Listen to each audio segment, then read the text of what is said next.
what, I don't know if you feel nervous. If you do, you don't need to. I'm not like issuing grades or anything for this. But we're gonna play this video, we're all gonna watch it. It's a crash investigation about a communication, not a breakdown, but I feel like it's a lack of communication between a pilot and an air traffic controller. Because last week we talked about becoming PIC, not letting anyone else fly the plane for you, especially an air traffic controller. We want to establish trust between us and ATC, and they're there to help us, but they're also human. So they also make mistakes, and something my CFI told me is that when a pilot messes up, the pilot dies. When an air traffic controller messes up, the pilot dies. So it's your guys' life at stake either way. They're sitting somewhere in a dark room going 0 miles per hour. So their mistakes, you know, they might lose their job, lose their career and whatnot. They're not gonna lose their lives over it, but you would, possibly, you know, more likely. So we also, in a way, have to make up for air traffic controller mistakes. It's a lot of responsibility. You have your own mistakes to watch out for and to correct, but you also have ATC's mistakes to make up for and correct if appropriate. So this kind of just covers that. You know, all of these are sad videos, but we do learn from them, absolutely. It's the afternoon of February 29th, 2012. A sunny, breezy day in Melbourne, Florida, on the state's Atlantic coast. At the local Class D airport, the parallel east-west runways are buzzing with a steady stream of private and commercial traffic.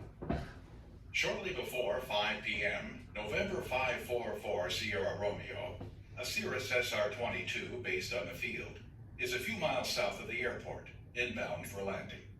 Its pilot, the owner of a local theater multiplex, is accompanied by 2 young employees. With a little over 500 hours total time, 300 of it in the SR-22, the instrument-rated private pilot stays reasonably active, flying about 75 hours a year. It's 4:58 p.m. when the pilot makes his initial call to Melbourne Tower over radiation, a visual checkpoint 5 miles south of the field. His is one of several aircraft operating near the airport. Melbourne Tower, Sierra 540 Romeo, over radiation inbound for both bounds. Sierra Romeo, Robert. Your radiation? Just past radiation westbound, 1000 feet. Sierra Romeo, 600 report right there, still downwind, still downwind. Right, still downwind for 994 Romeo. The controller then mentions he'll try to sequence the aircraft for runway 9 or left if possible, presumably since the general aviation ramp is on the north side of the airport. I think you had one, because I can't hold it right now. Oh, wait, 940 Romeo. Just over a minute after that first exchange, with the Cirrus 2 miles out on a heading roughly appropriate for a midfield downwind pattern entry, the controller calls back.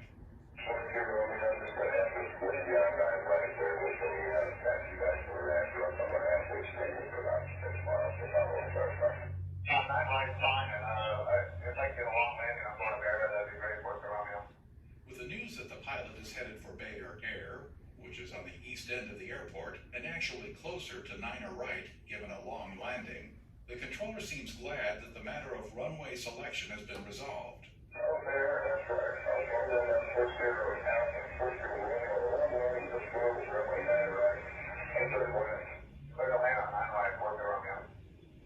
In the cockpit, the pilot turns left, positioning the aircraft to enter the pattern on a tight right base, rather than the midfield downwind specified earlier. Just as he's coming even with the approach end of the runway, however, there's a startling transmission from the tower.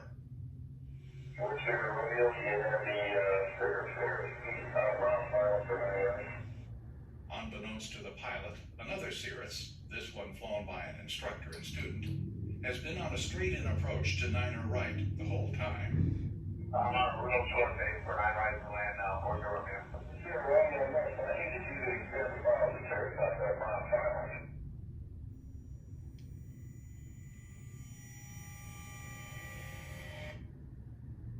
Taken out of context, the first few interactions between 4 Sierra Romeo and Melbourne Tower seem relatively normal. In light of the actual situation that day, however, there were dangerous errors. Most notably, the controller's failure to mention the aircraft on final, or the fact that he expected 4 Sierra Romeo to land behind it. Why the mistakes? There's some indication that the controller's focus on a matter of secondary importance, 4 Sierra Romeo's destination on the airport, played a role. From the beginning, it was clear he assumed the pilot would prefer to land on runway 9er left, the GA side of the airport. This was a reasonable assumption, but for some reason it persisted after the pilot clearly stated that 9er right was acceptable. When the pilot finally mentioned his actual destination, the controller seemed primarily relieved that he could stop worrying about the runway issue. The rest of the exchange, which included the clearance to land, seemed hurried, almost an afterthought.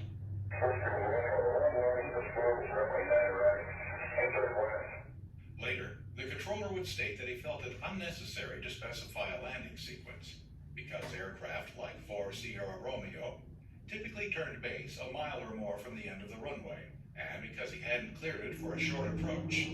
Shaky assumptions at best. Was the controller feeling overloaded?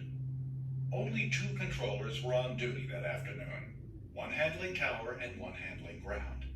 But according to later statements, the staffing level was not unusual, and the traffic that afternoon, while brisk, was not particularly heavy. The pilot's actions also deserve scrutiny. Although the clearance to land technically superseded the tower's earlier instructions to fly a downwind to base entry, at a busy airport, it was arguably unwise to interpret the clearance as permission to proceed directly to a tight base leg.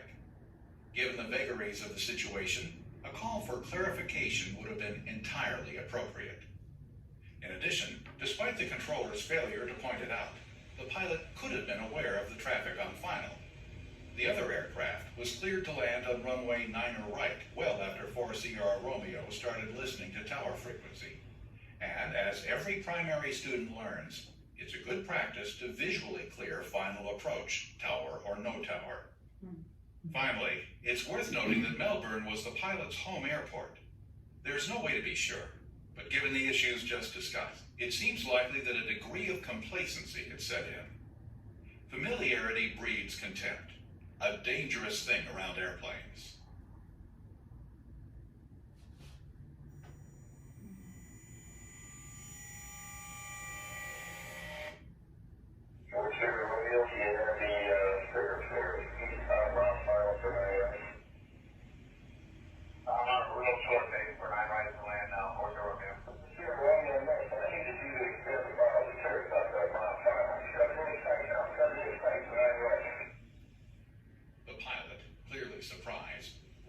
Immediately to the urgent instruction. He throws the aircraft into a sharp left bank, while simultaneously increasing power from 1500 to 2000 RPM and raising the nose. Witnesses watched helplessly as the events of the next few seconds unfold. The aircraft, now headed due west, rolls inverted before pitching down and entering a spin. Its altitude is roughly 300 AGL. The Cirrus's ballistic parachute deploys, but it's too late to slow the descent, and the aircraft hits the ground in a vertical dive, coming to rest in a crater 4 feet deep.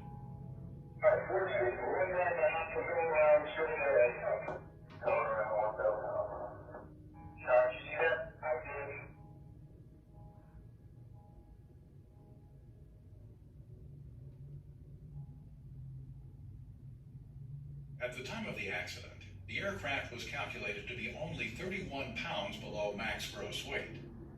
Prior to the final maneuver sequence, it was flying at an airspeed of roughly 100 knots. Telemetry data recovered from avionics confirmed eyewitness reports.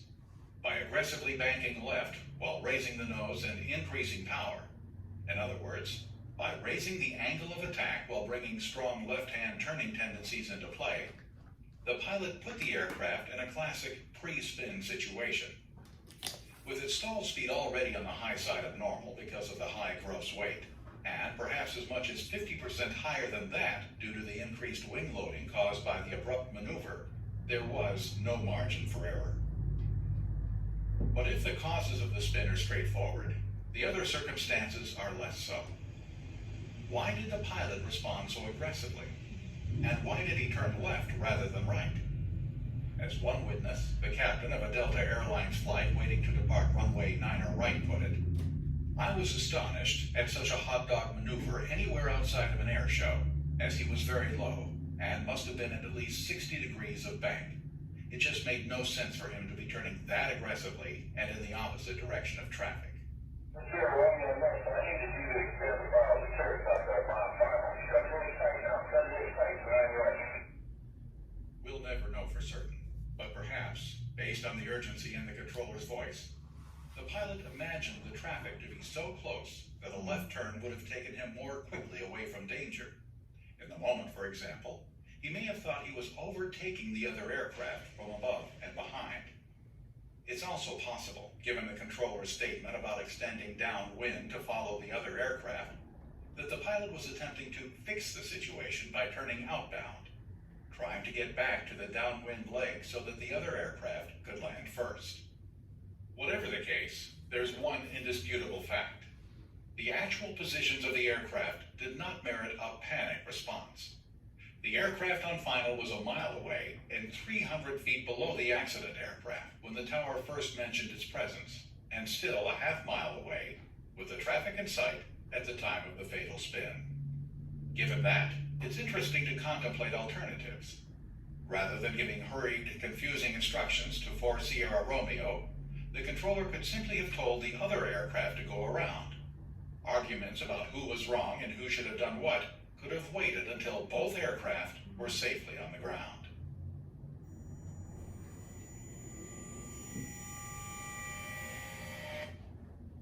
The crash of November 544 Sierra Romeo is a startling example of how a series of miscommunications, unfounded assumptions, and snap judgments can combine to disastrous effect, even in an apparently benign situation. At Towered Fields, we expect ATC to keep track of the big picture and make sure things flow smoothly. But as pilots, we also have responsibilities. It's not enough to sit in our little cocoons, do as we're told, and speak when spoken to. Staying vigilant, building a mental picture of the traffic situation, keeping an eye out for potential misunderstandings, speaking up if instructions are unclear, these are the things that keep us safe. And they're equally important whether it's our first landing in an airport or our 500th. It's also important to remember who's ultimately in charge. We refer to ATC specialists as controllers, but in truth, a more apt term would probably be coordinators or perhaps directors. Because, as important as their role is, controllers don't really control aircraft. Pilots do. That being said, on a day-to-day operational basis, it's ATC that has the authority. And while there are times when it's clearly necessary for pilots to speak up, we have to be careful not to overuse our veto power, as it were. The appropriate balance is perhaps best summed up by the old saying, trust but verify. Of course, that's all for naught if we fail to control the aircraft. Short of a bona fide imminent mid-air collision, nothing justifies the kind of abrupt, low-altitude, low airspeed maneuvering that led to 4 Sierra Romeo's demise. This accident holds important lessons about communication, low-altitude maneuvering, and traffic pattern operations. But perhaps its most critical lesson has to do with our fundamental responsibilities as pilots. When all's said and done, we don't answer to ATC. We answer to ourselves and to the passengers who entrust their lives to us.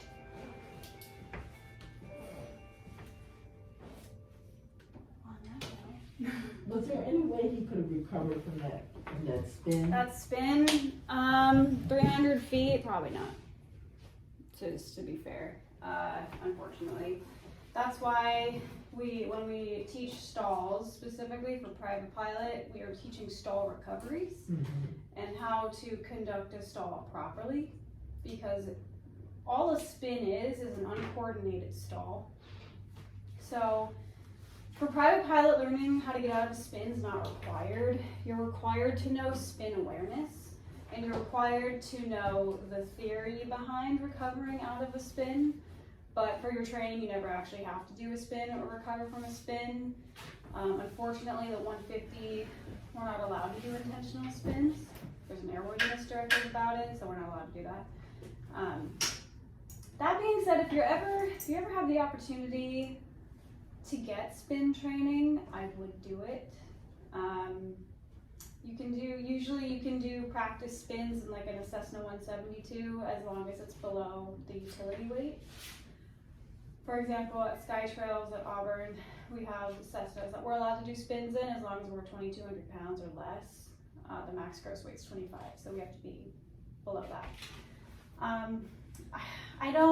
I kind of feel like it should be required to learn how to get out of a spin, like an actual spin, not just the theory for private pilot, because no offense, but you're very, like, if someone's gonna get into it, it's probably gonna be a private pilot because you guys just don't have a lot of hours. And yes. How many feet in the sky could you recover from a spin if not 300? Comfortably, if you're experienced and proficient and you're not panicking, 1,000 feet.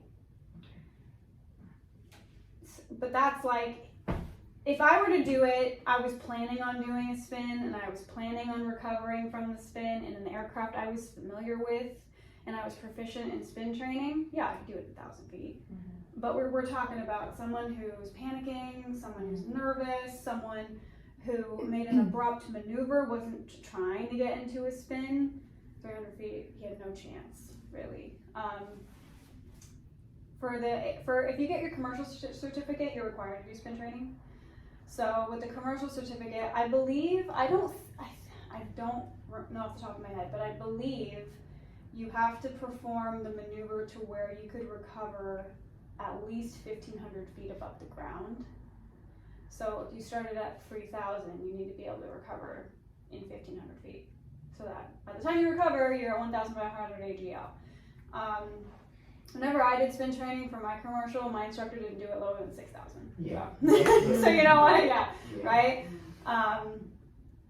So spin training, and another thing is like for pilots, you guys aren't going to be doing maneuvers all the time. Probably once you're done with your private pilot, you might not revisit any of those maneuvers ever again if you don't continue on and get other certificates and ratings. And I think that's also a mistake. So you have to do a biannual flight review every 24 calendar months to keep your private pilot certificate current and legal. So your check ride counts as your first flight review. It counts as a flight review. So from 24 calendar months from your check ride, you're required to get a BFR, biannual flight review. If you do your instrument rating, you take an instrument check ride, then it restarts. So check rides count as like flight review standards. Most private pilots, unless they're doing a flight review, unless they're doing a check ride, they're not revisiting steep turns, they're not revisiting stalls, they're not redoing ground reference maneuvers, because why? You know? Airplanes are expensive, and most likely if you're flying, you're going somewhere like for vacation or somewhere for business or something. So we don't really ever revisit those maneuvers, but I think they're important to do. Just as, like, you know, a lot of private pilots will revisit traffic patterns, which is great, but no one ever really goes out and says, you know, I want to review power on stalls. I haven't done that in a few months. I'm going to go ahead and try that again and get used to it. So your retention and your proficiency with recovering from stall situations is not going to be current if you don't practice it on your own, which the Cirrus pilot probably did not. And kind of a separate note, I think Cirruses are great aircraft. They're technologically advanced, they're fast. That being said, you're gonna hear terms towards Cirrus pilots, like jokes. People call them parachute jockeys, because they have parachutes. And so for an engine failure, for example, in a Cessna 150, the checklist actually has you try to problem solve. Try to figure out, hey, maybe I can solve why the engine failed and I can recover, and if not, I'll make a safe landing. For the Cirrus, it's pretty much like, oh, engine failure, pull the parachute. So, yeah. Where is the parachute in the Cirrus? I think it's in the back, like in the tail. So you're gonna hear jokes like, oh, Cirrus, you know, where's your parachute, things like that. Yeah. How high would you have to be for the parachute to actually be That I effective? don't know. I would guess based on another accident of it with a Cirrus where they pulled the parachute but it was too late. They get. Hmm? I mean, as soon as they have a record for those planes. Oh, I don't know. But with the Cirrus, I think there was another accident and they were at 1,200 feet and it wasn't enough time. So I don't know if I had to guess 2,000 feet for it to be effective. Wow. Because not only does it have to deploy, but it has to slow down the momentum. So, you know, it's like, yeah, they're only good at so high, but they're kind of useless in the traffic pattern, which is probably where the accident would most likely happen. So that with the Cirrus kind of thing, you know, I have private pilots who are entrepreneurs and they're business owners and they're planning on buying their own plane as soon as they get their private pilot certificate. And of course they want to buy the Cirrus because it's shiny and it's pretty and there's autopilot. And so I usually advise against that for private pilot because it's a big, if you're training at 172 or 150, it's a very big jump from 172 to a SR22 turbo. You need to get trained in it for insurance purposes, but the insurance requirements is probably like, oh, you need to get 5 hours of instruction. 5 hours is not a lot of time.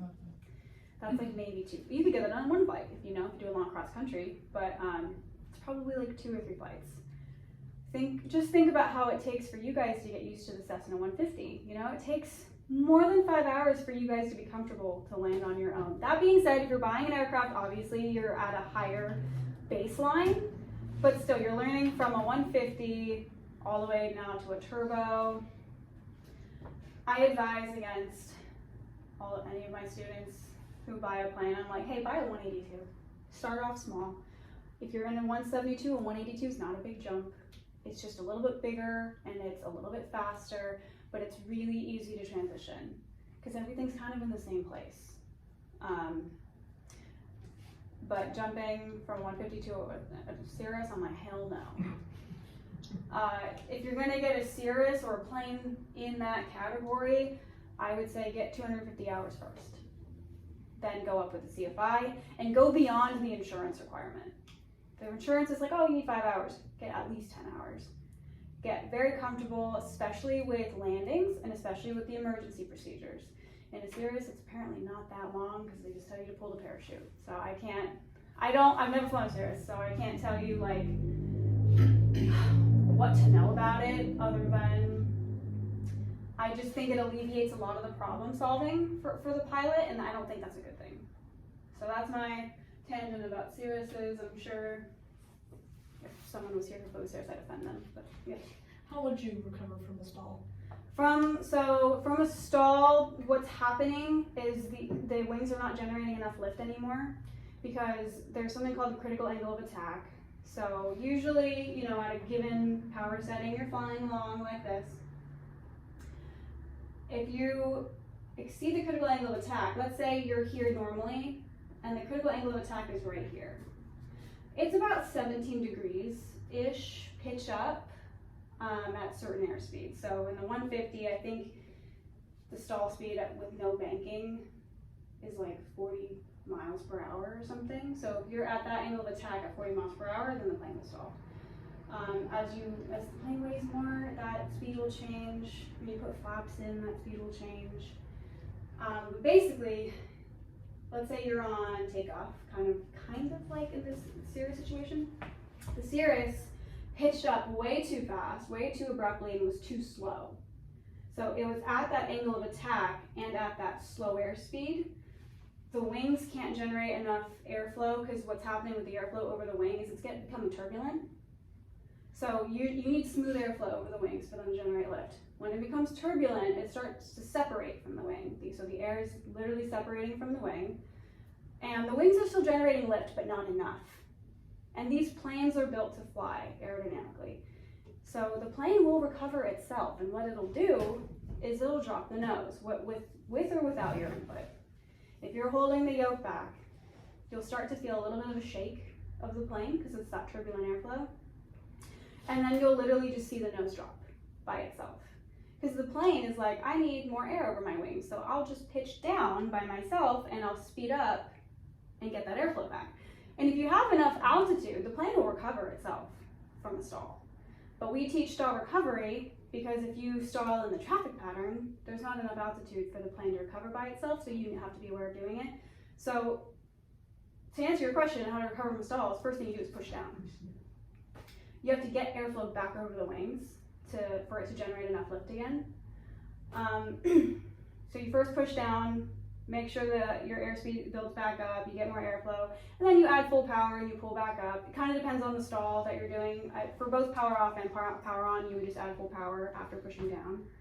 And then when you add full power, that nose is going to want to jump right back up. So you can enter something called a secondary stall, which just means you recovered improperly the first time, so the plane stalled again. So when you push down, then you add full power, you kind of have to hold the yoke down. The nose will lift and you want it to rise again, but you don't want it to jump up. You want it to rise like that. So you push down, full power. You know, aren't you doing right rudder too? To stay. Yeah, for the power off stall, a little bit of right rudder. For the power on stall, a lot of right rudder to counteract the left turning tendency of the plane. But yeah, you'll add some rudder in to stay coordinated. And honestly, depends a little bit on the plane, because there's little rudder trim tabs on the back of the Cessna that you can adjust on the ground, which I wouldn't recommend doing that, let a mechanic do it. But sometimes they adjust it to where there's naturally a little bit more right rudder in the plane so that you don't have to work as hard. So it kind of depends. I've flown in a 150 where I didn't really need any right rudder on the power off stall and it just stayed coordinated by itself, but then on the power on stall you probably always need right rudder. But yeah, because if you don't do enough right rudder, the plane's going to want to turn to the left and then you get uncoordinated and that's how you get into the spin. And then for spin recovery, a spin is just a stall, but it's an uncoordinated stall. So it's a little different, but if you're in the spin, first thing you do is cut out the power because you're accelerating toward the ground. So you want to slow down that acceleration. So you cut out the power, you let the ailerons go neutral. A lot of people, if they spin to the left, they try to crank the ailerons to the right. If anything, just let go. Want them to be neutral. And then whatever way you're spinning, it's probably to the left if it's in a 150 or 172 or a Piper. If you spin to the left, you need opposite rudder, so right rudder. That'll straighten out the plane again. And then you still do elevated forward, which is counterintuitive because you're going toward the ground. Most people want to pull up. Mm-hmm. That's why we do the training, because we have to kind of beat that out of you, that impulse to just pull up. Right. You have to push forward again because you're still stalled. So you still have to recover from the stall. You recover from the spin, but you're still stalled. So recover from the stall, and then once the stall horn is off and you've gained enough airspeed, that's when you start adding power, you pull back again. So you have to recover from the spin, then recover from the stall. And not much on here. Like I said, you don't have to know how, you don't have to get into a spin for your private pilot, but if the opportunity comes, I would recommend it. Just because the whole idea of spin sounds terrifying if you don't do it. But if you do it a bunch of times, you realize it's not that bad. Obviously, it's different if you're in a situation like the Cirrus pilot where he wasn't trying to do a spin. But what are your thoughts on that video? What are your thoughts on the pilot versus the controller? My initial thought was, okay, he did what he did, and one of the explanation was he was afraid he was either going to be over the plane or he was going to be face to face with the plane. Mm-hmm. How does he know how far he is from the plane? Like that? Do you think? I didn't see that communication. Like, hey, this plane is a mile out. Like that was the explanation given, but as the pilot in the plane, like how am I supposed to know unless someone tells me like, hey, do this because that plane's this many miles out. Right. But then at the same time, like physics, like how do I know like at what speed, how fast, how soon, within seconds are they gonna be, a mile in an airplane is nothing. Right. And it's just a matter of seconds probably versus like. Yeah, so part of it, at the level that this pilot was and how many hours he had in the Cirrus, both planes were Cirruses. Okay. So talking from that perspective, if I have almost I think it was like 278, he had 278 hours or something in the Cirrus. If I have almost 300 hours of a plane, I should be kind of familiar with the airspeed at that point. I should be pretty comfortable with it. So like for example, if I'm flying in the pattern and I'm in a 172, I'm very familiar with 172s. If I'm turning inbound and I have another 172 on 3 mile final, I can judge just based off experience how long that's gonna take for them to come, and if I can make that turn in front of them or not. That being said, I don't recommend turning in front of anyone on the 3 mile final. My personal limit is if anyone's on a 3 mile final, just extend, do a 360 for spacing, let them in. I don't care how slow they're going. So in that respect, he's a Cirrus pilot, they're a Cirrus pilot. He should be familiar with how fast can they make a mile. Because the controller said too late. I needed you to extend for the Cirrus on the 1 mile final. Okay, well it was too late, he was already inside for him to know.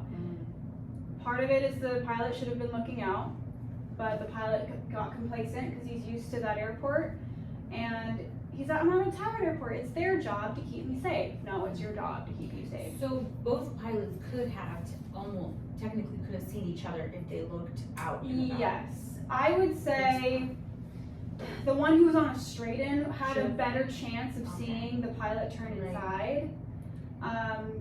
When you're turning base to final, most people are focusing on the runway.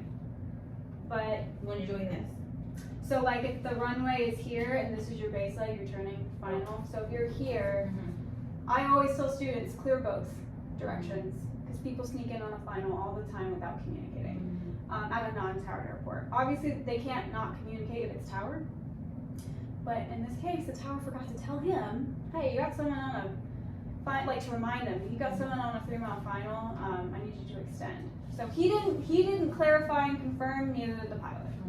So that's why it's kind of both of their faults. I think I blame the majority on the controller, just because it's your job to sequence us in, but it's also our job to clear the turns, to verify whatever ATC told us. So he could have seen them if he had cleared his turn before turning.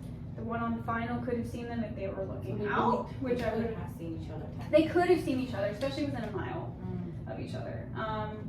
If anything, he should have given more clear instructions on the Cirrus, maybe make a right turn instead of saying cut it tight, cut it tight. What does that mean? Right.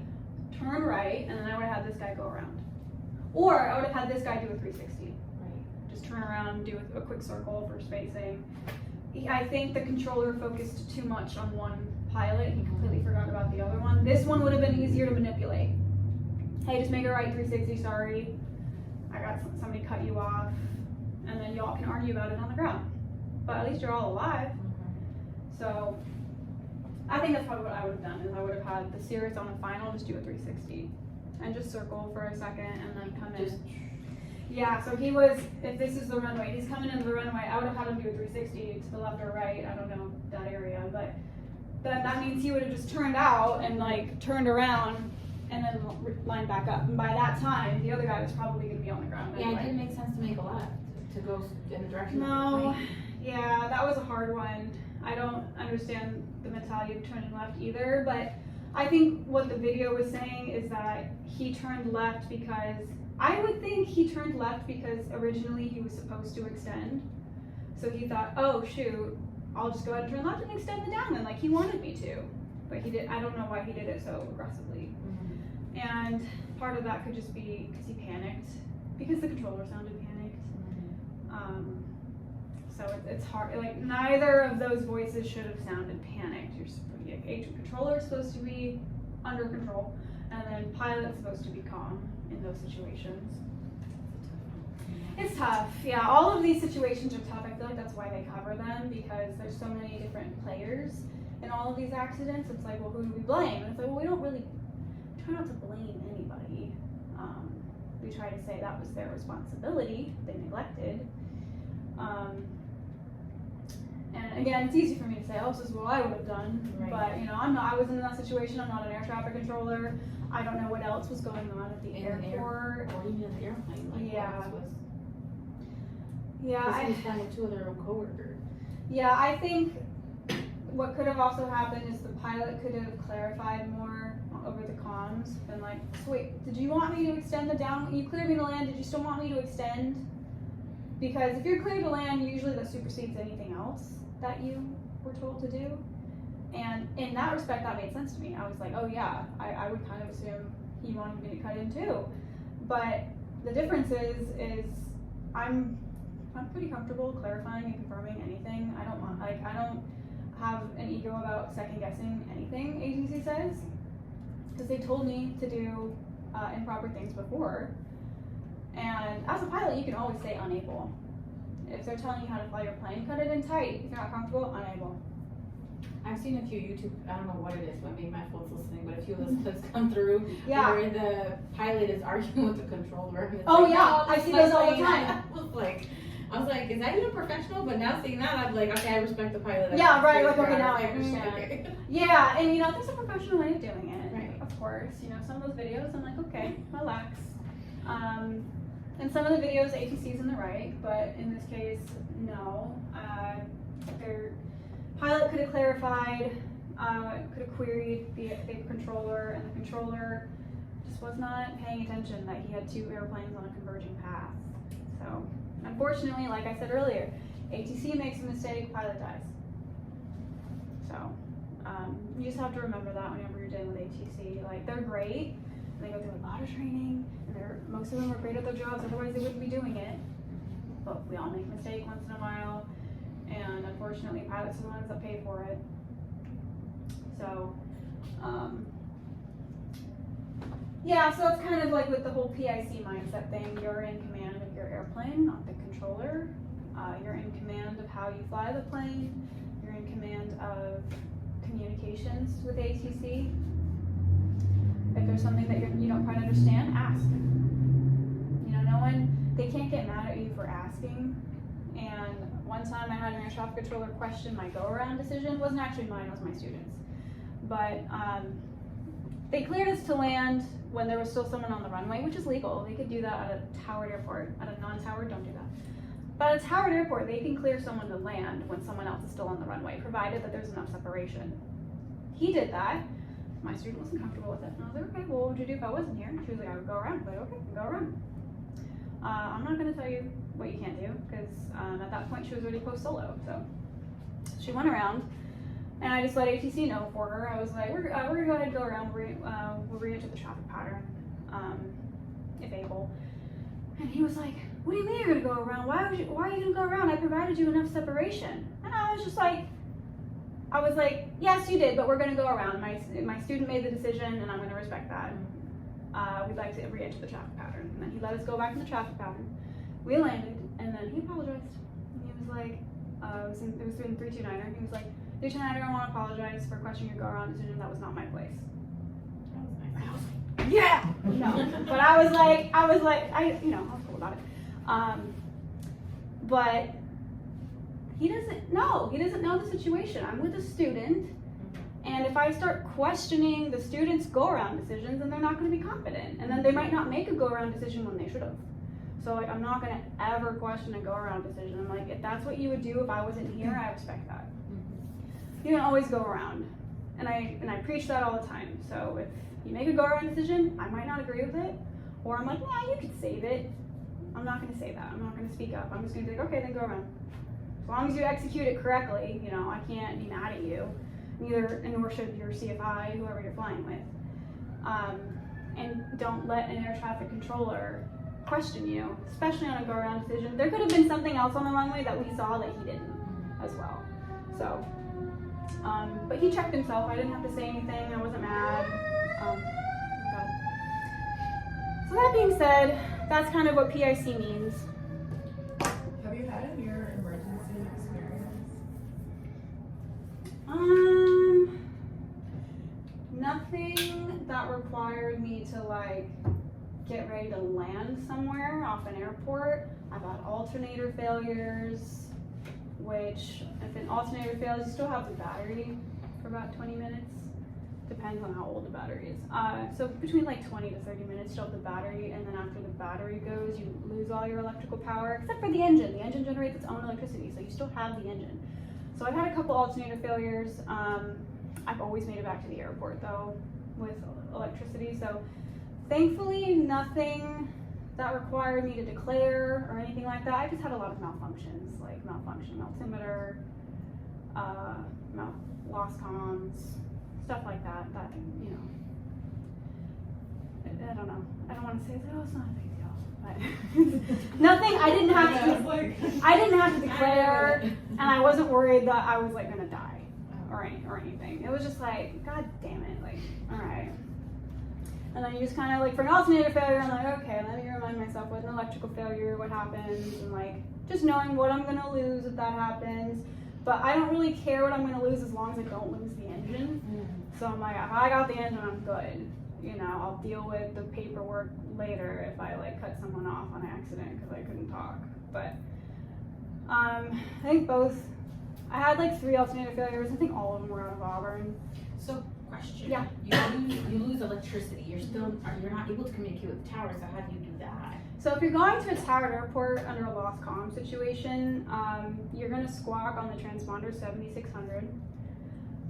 That way, you show up on their scope as a 7600. I was like, okay, lost comms, this person's coming into my airport, lost comms. They'll probably ground everybody. They won't let anybody take off or land while you're coming in. Okay. If it's pretty obvious you're coming into land, they're like, okay, I'm just gonna clear the pattern for this person.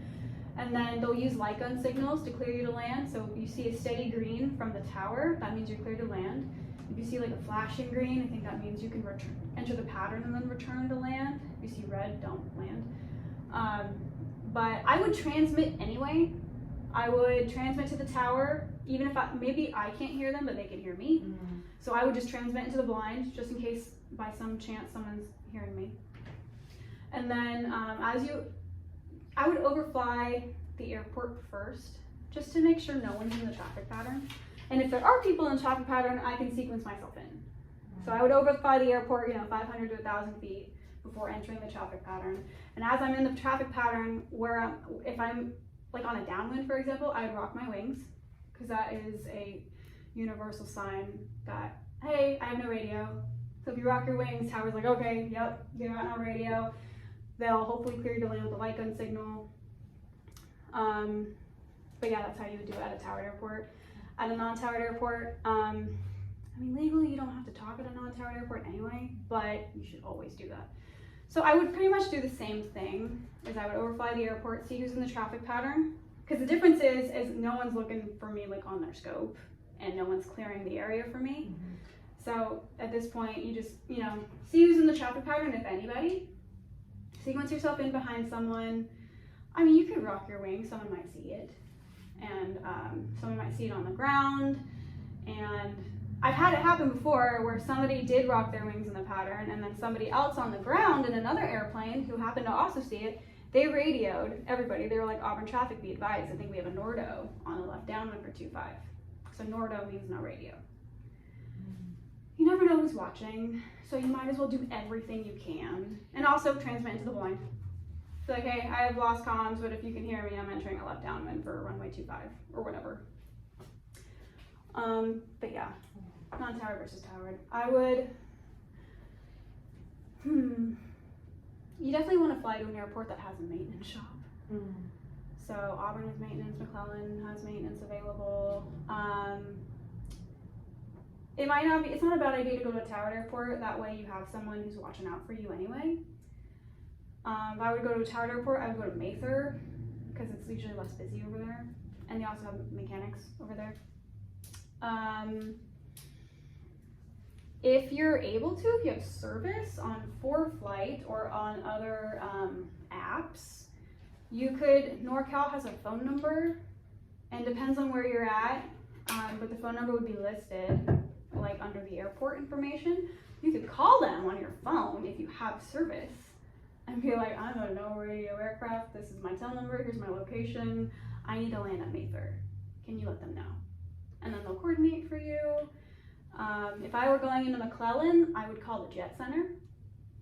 Let the Jet Center know, because Jet Center has radios, so they could let, hey, McClellan traffic, be advised, we have a no radio aircraft coming in on a 5 mile straight in for 16.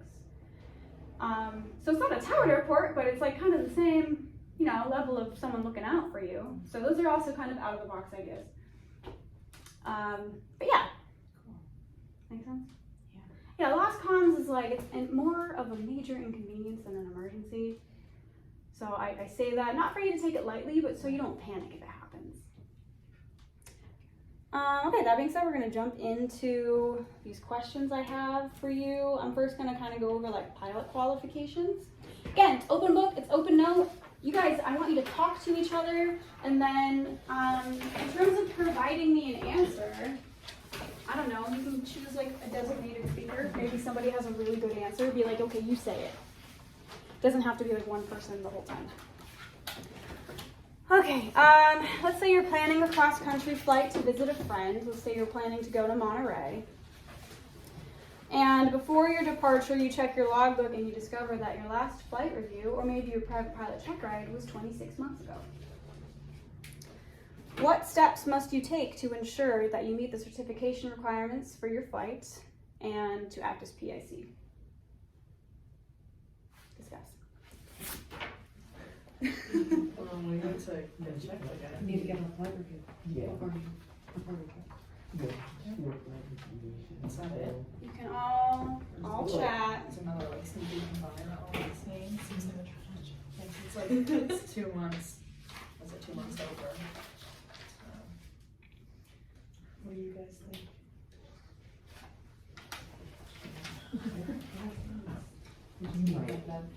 Yeah, you just need another one. And you also need to discuss the CFI.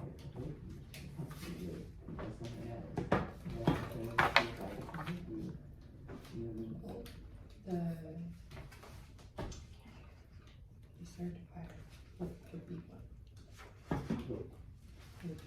what? If you want to do it. Can you repeat it again? It's that. Yeah. Yeah.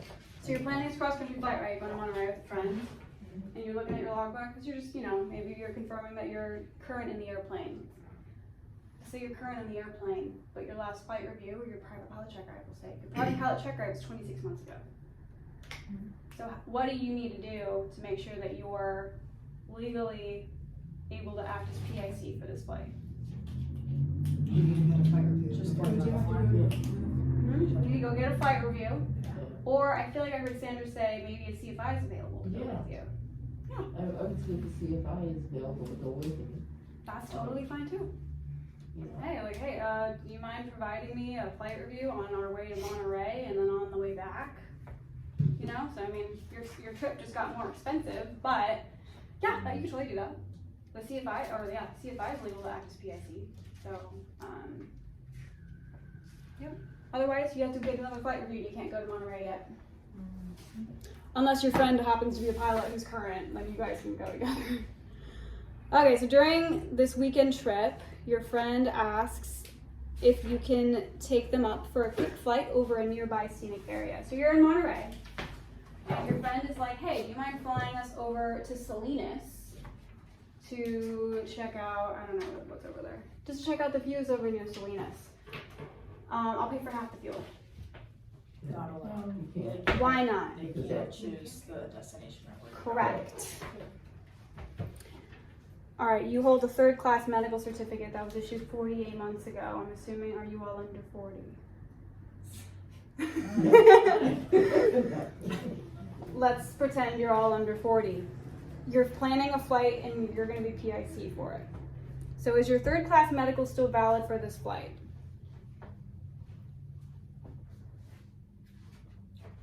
Can you repeat it? So if you have a third-class medical, you got it 48 months ago, and you're planning a flight again, is your third-class medical still valid? I think this one was less than one. Yeah. It just says that the first class reverts to a third class after 48 months. So There's that. I'm guessing you have to get your third more often than you have to get your first. Or is it the other way around? No, it's gonna be, you're gonna need to renew it, I think. It says here it's for under 40 is valid for 60 calendar Oh, months. So okay. 48 then yes. Okay. Correct. If you're under 40, your third-class medical is valid for 60 months, 5 years. If you're over 40, it's only valid for is it 48 months? For over 40? 24. 24. So you have to get it renewed every year.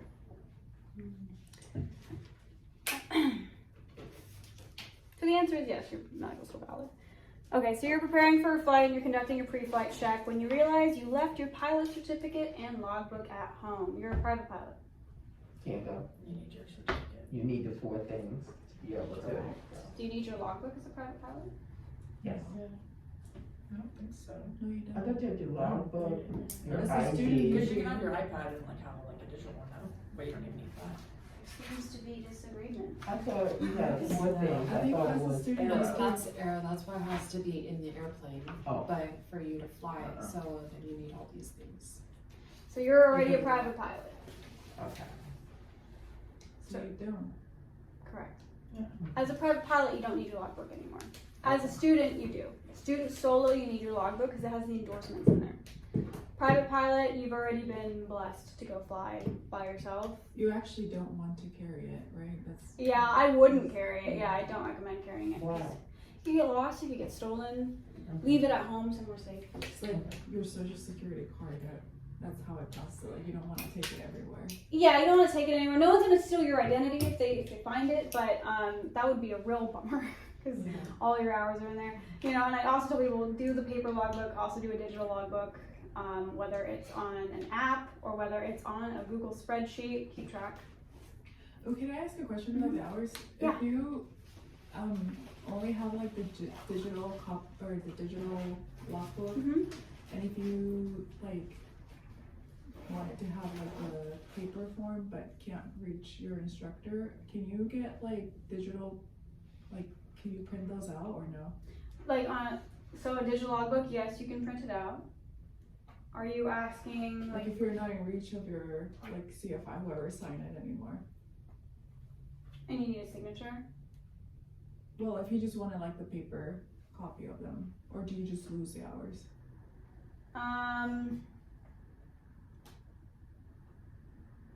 Can you rephrase your question? So like if you only have the digital sign Right. log, Uh-huh. but you want the paper form Mhm. too, but you can't reach your instructor or whoever signed that anymore, Mm-hmm. can you still access that? Like can you print them and have them like a paper form? Yes. Okay. Yes. Yeah, like so on ForeFlight, you can do logbooks on ForeFlight and you can have the instructor sign them on ForeFlight. You can still print those out and use those. And even if they don't have a signature, on ForeFlight, you can actually request a signature on all your entries or whatever entry it is from your CFI if they're not like present. They'll just go to their email and then they can sign it from afar, from somewhere else. So yes, but yeah, for if you have your digital logbook for check rides, I would recommend just printing it out anyway, because then that way it's easier to find things, and it also just looks good for your examiner, because it's like, what if ForeFlight decided to crash on the day of your check ride? Now you don't have access to your logbooks. Unlikely to happen, but it could happen. Stranger things have happened. So print it out. I usually have students print out their paper or their digital logbook, because I have students that only do ForeFlight logbooks. They don't do paper at all.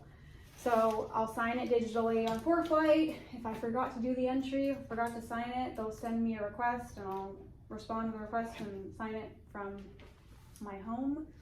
And then I have them print out a, on ForeFlight you can print it out different ways, but they'll do like a condensed version or like just the entire version. I have students just print out the entire version. It might be, you know, a lot of pages, but just get it printed out. And then we go through and we highlight like we highlight their long solo cross country, we highlight their solo tower landings, we highlight all their night landings, just so it's easier to find and like tab it. So I would do that, or if you're doing a paper logbook anyway, just go ahead and tab your paper logbook. Okay, going back to that question. Yeah. So, once you're solo, what documents do you have to carry? Not like the aero stuff, but on your person.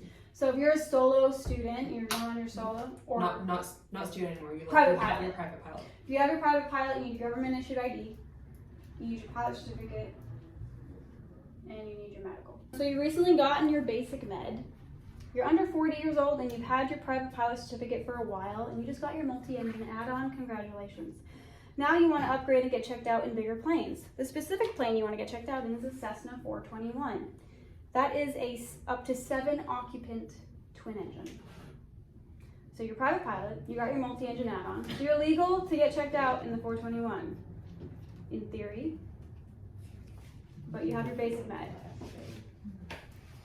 So I'm asking you, what are the limitations of a basic med? So your current You're gonna carry people, but it's been 2 months. How do you differentiate between currency and proficiency? And this is personal. You need to have your like personal minimums of like how many takeoffs, landings, hours, whatever you set for yourself. Yeah. What you can do, like proficiency, like your personal minimums. Yeah, personal minimums are big with this question. So understanding what your personal minimums are. And we talked a little bit about them, but you should establish your personal minimums or talk about them with your CFI. Because they know how you fly best. So they could give you recommendations of like, I think you should fly 3 takeoffs and landings every 30 days instead of every 90 days.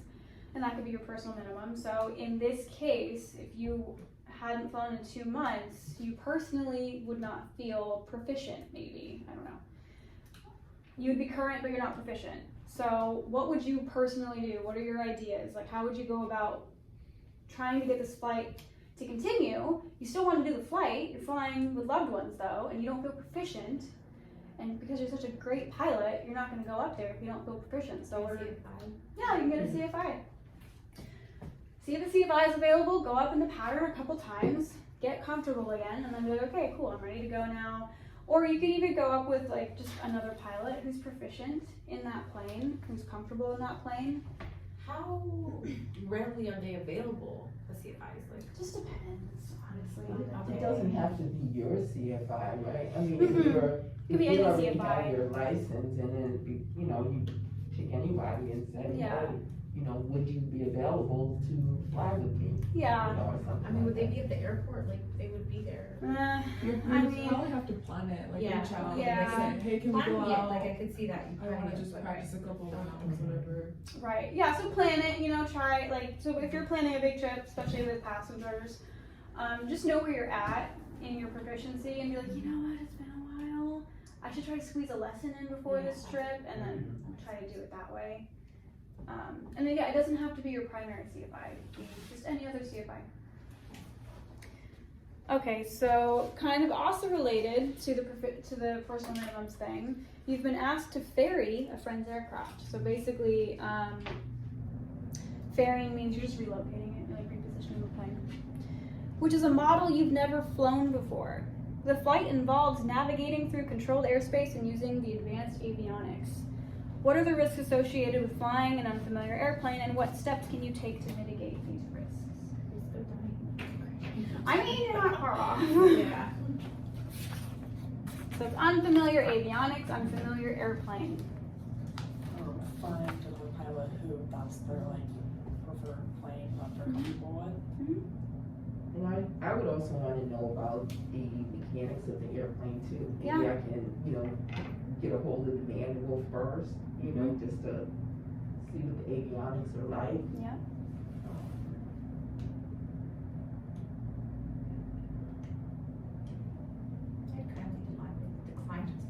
Yeah. That's fair too. Be like, you know what, I've never flown this plane and I just don't have the time to get checked out in it. Yeah, I would consider not flying that plane, getting time in the plane if there's a plane at a nearby flight school. If there's a CFI that has time in there, I'd pay for them to fly with me. Anything like that. Those are options. I know they could land us. Yeah. No, they could. Yeah, they could land it. Yeah, like these are, you know, they sound like far-fetched situations, but you never know who you meet in aviation. Nothing is too far-fetched. You meet a lot of different people, and a lot of different people have different airplanes, and you know, you stay in contact with them, they ask you to do stuff like this, and it's a really cool opportunity. However, if you're not comfortable with it, you have to be comfortable either turning it down or comfortable mitigating the risks associated with it. Because what are the risks? You're flying an advanced aircraft and you're flying into controlled airspace. What are some things that could happen or that you could run into? If you don't know what the airspace is and you're not familiar with, you know, what airspace you're going to be flying into and the requirements for that airspace. Let's say you're flying into Monterey, to Class Delta. It's on the coast. What are some things? Weather changes. Not only are you juggling a new aircraft, now you're juggling inclement weather, possibly. Yeah, just like what we learned with the example, like you don't, if you're not familiar with it, you're not gonna know the speed at which you're going and Yeah. spin out. No, yeah, no, if you don't know the limitations of the plane, you don't know exactly the envelope you can fly in. Cool. All right, let me pick a different one.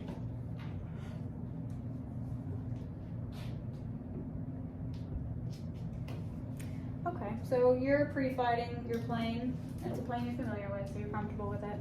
And you notice that the landing light bulb has burnt out. And because you're so smart, you replace the landing light yourself. The parts happen to be available, you happen to know how to change a light bulb.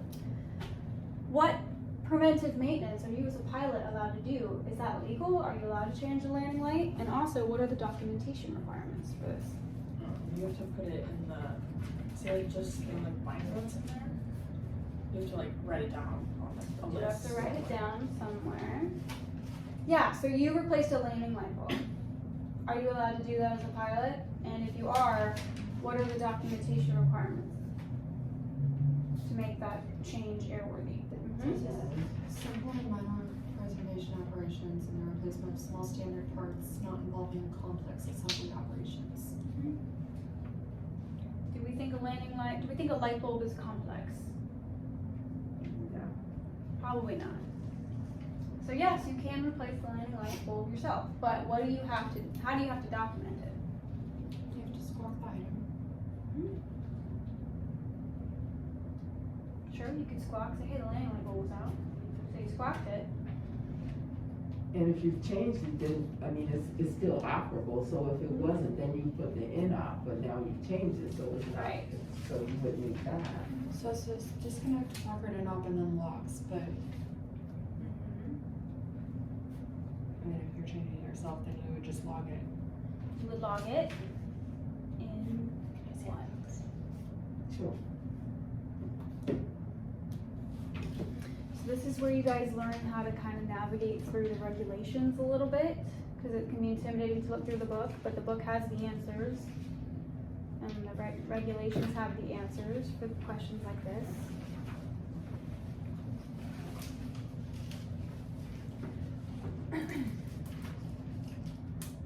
You can look up pilot preventive maintenance. It's probably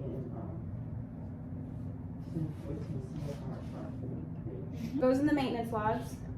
There's three. There's an airframe, there's an engine, and a propeller log. Probably go in the airframe. So you would log that you replaced the landing light bulb, what the type of bulb it was. It's probably an LED of some sort. You put the part number if you have that. The more detailed, the better.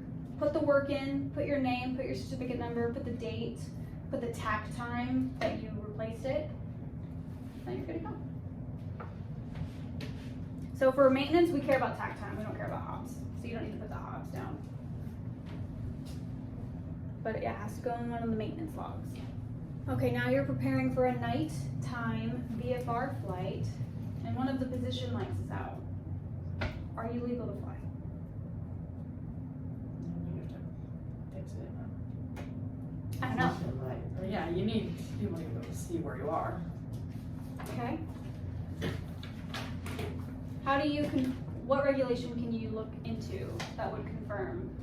Do you need position lights for nighttime VFR?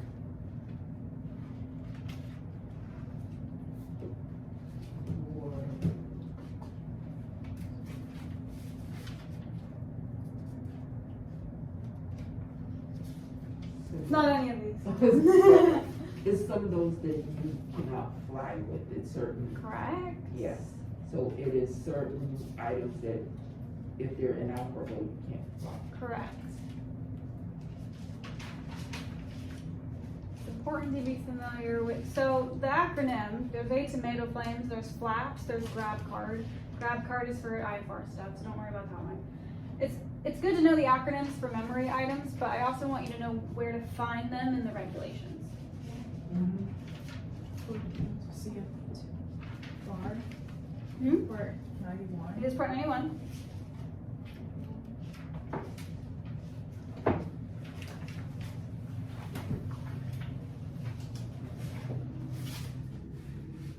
So the question is, you're flying at night Uh-huh. and your light goes out, could you still fly? Correct. And I like that you clarified the question. That was good. Because a lot of the time, the examiner will ask you a question in a way that you might not have ever heard it before. And you want to make sure that you're answering the correct question. Because some people, I'll ask a weather question, they start telling me about airspace. I'm going to ask them about airspace. But now that you brought it up, I will dive into it. So if you're not sure what I'm asking, ask me to clarify. Say, hey, can you rephrase that question? Or am I understanding you correctly that you're asking this? That's good. And you said the position light is out? The position You light. cannot fly. Correct. What regulation is that? 91-205. Correct. 91-205. Very important regulation. It's one that's going to come up a lot. There's atomator flames, that's daytime VFR. There's flaps, which is daytime or nighttime VFR. Those are just acronyms. The information's actually in the regulation. Someone just made an acronym to make it easier to remember. Okay, so now you're flying. You're gonna do a daytime VFR flight, and you figure out, let's say you're in the 150, and you've discovered that the COM2 is just not working. Then you check, just, if it's not working, you wanna check it first. You wanna see if it's plugged in correctly, if it's, you know, maybe it was just unplugged, so you wanna do some troubleshooting to see. Then you can always switch to COM1, or you can actually use the radio on the other side. Yep. To see. Exactly, yeah, it's not a lost com situation, you still have the other com. So let's say you discover that COM2 is not working before you fly, because let's say you're still on the ground, you just turned everything on, you haven't taken off yet, but you're trying to listen to the weather on COM2 and it's just not working. It's super scratchy, it's staticky, or it just doesn't turn on. Do you need COM2 to fly?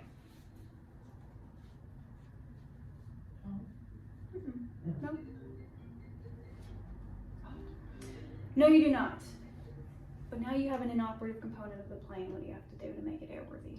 Put the sticker on Put the it. little sticker in, Placard it in up. and then put in this maintenance, well, squawk it. Squawk it. Placard it in up.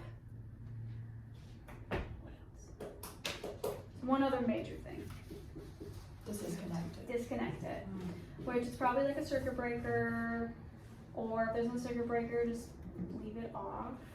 Placard like the power button, placard that in off so no one presses it on there, and then you have to squawk it. Let everybody know. So you would just for girls at the fly specifically, you would squawk it, take a picture of it, send it to Jamie, let her know, or send it to your CFI, and then we'll do that. Legally, you have to placard it in off and disconnect it. What qualifies as placard? Literally a sticker that says INOP. INOP, inoperative. Yeah. You- We have a like label masking printer. tape with a, like, Yeah. Sharpie? You can get a little label printer, do an op. You know, if you're usually mechanics just use a label printer, so nothing crazy. The baggage, door wouldn't stay closed on the 172 that I was flying, so they didn't have an inoperable sticker at that time, so they just put some frog tape or whatever it is because it was closed and they wrote inoperable. There you go. So It has been placarded. Okay, so before your flight, now you're on the run up, and you do the carb heat check, and you notice that the RPMs don't do what they're supposed to do. What is the carb heat supposed to do on the run up? And would you go if it was not doing what it was supposed to do? no. So you just got a thing on. So I Mhm. think you're supposed to put that. I think it's The car, 50 to 100. but isn't the car key gonna prevent freezing and prevent? Yeah, so then you don't wanna go because it's one of those essential portions or parts, one of them. And you're not going to be able to, when you land to, cause you have to use the carb heat. And so you're not gonna be able to use it, so it's not gonna be able to prevent freezing. Right. So you don't want to go. Correct. Because what does the RPMs do when you turn on the carb heat? They go down. Discuss. There's a disagreement. Somebody says going up, somebody says going down. Would anyone else like to chime in? There's only two ways, up or down. Up or down, 50-50 chance, one of you, Left right? draw. I'm even Good draw. left Draw to right. says hot air is Right. less dense. So it goes down. Correct. So when you're turning on the carb heat, you're introducing hot air into the engine. Hot air is less dense, so it reduces the performance on the engine. So that's why the RPMs decrease. And they'll usually decrease between like 10 and 20% of whatever RPM setting you're at. So if you're at like 1700 and the 150, it'll drop with like 170 to 200 RPM. So if it doesn't drop, that means it's not working. It's not part of 91205. You could get away with flying, but would I? No. Because you use it for landing, and on a landing, you're in a descent, you're at low power setting. Even if it's 90 degrees outside, if it's humid enough, you can still get carburetor icing. And if you don't have carb heat to solve the problem, you're going to have an imminent engine failure. Plus, it's part of the engine failure checklist in the 150. So why would I fly if there's a required item from the emergency checklist that's not working? Is how I look at it.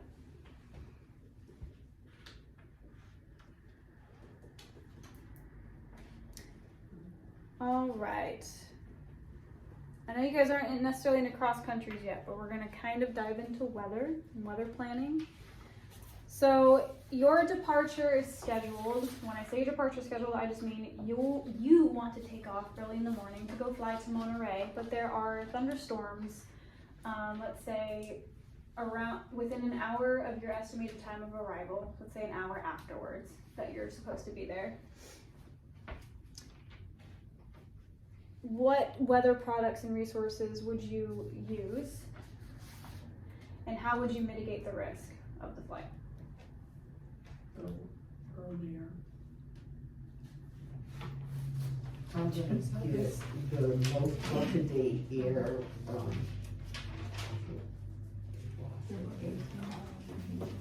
Aviationweather.gov and 1-800 when it's brief. Yeah. And then make sure that by the time you land, you're still at least 20 miles away from the thunderstorm. Oh, good answer. Yeah. Yeah, if I'm not sure of something, I would look at aviationweather.gov for the forecast. I would utilize ForeFlight. If I really wasn't sure about something, I would call the briefer. I call 1-800-WEATHER-BRIEF, let them know who I am, what tail number, my route of flight, all the information they need, and then ask them about the thunderstorm activity around, if we're planning to go to Monterey, around Monterey, or wherever you're going, and just see what they have to say about it. And it's like, yeah, we have a very strong chance that thunderstorms are going to be occurring from this time to this time, this many miles in diameter. You might go so far as to say VFR flight's not recommended, or they're supposed to dissipate at this time. So maybe you go earlier, maybe you go later. Just depends. So if you're planning your VFR flight and the weather briefing indicates a high pressure system with clear skies, what kind of weather can you expect? What kind of stability could you expect? How would that affect your flight? Why do you care if it's high pressure or low pressure?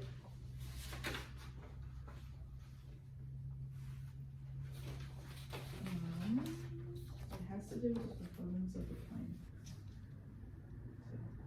Use each other too. Compare notes. no. Say it louder. It'll be less turbulent because you can't really get knocked around as much by like wind and stuff, and then the clouds are gonna be smaller because there's more pressure pushing them down. Alright, so with high pressure, we have that cap on the atmosphere. So usually relatively stable conditions. You're not gonna have cumulus clouds. Probably you might have stratus clouds, it's possible. But relatively stable, flat clouds, not really turbulent. Usually good weather. Okay.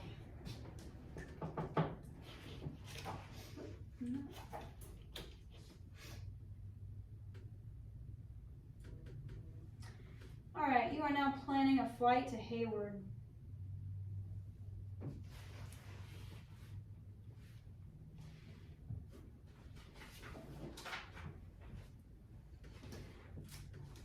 So here's airspace are you in?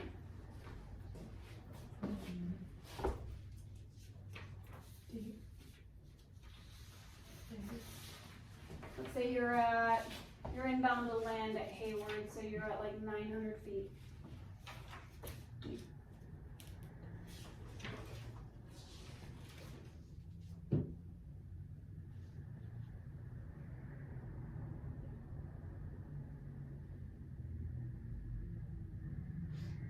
Well, you're below sea Okay, how do you know? because the sea, like the level is 1500, 3999. And so you're below that, so now you're in D, which is anything from ground level to 1499. Do we agree? Solid right type of thing? What elevation did you say you're at? You're at 900 feet.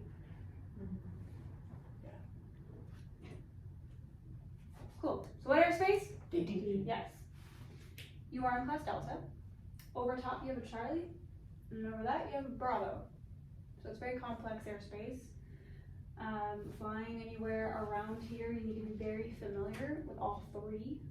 You need to know the weather minimums, you need to know the equipment requirements. So if you're flying into the Delta, what do you have to do? Communicate with the tower. Correct. Two-way communications. Before you get to Delta though, you have to be in the Bravo. What do you need for the Bravo?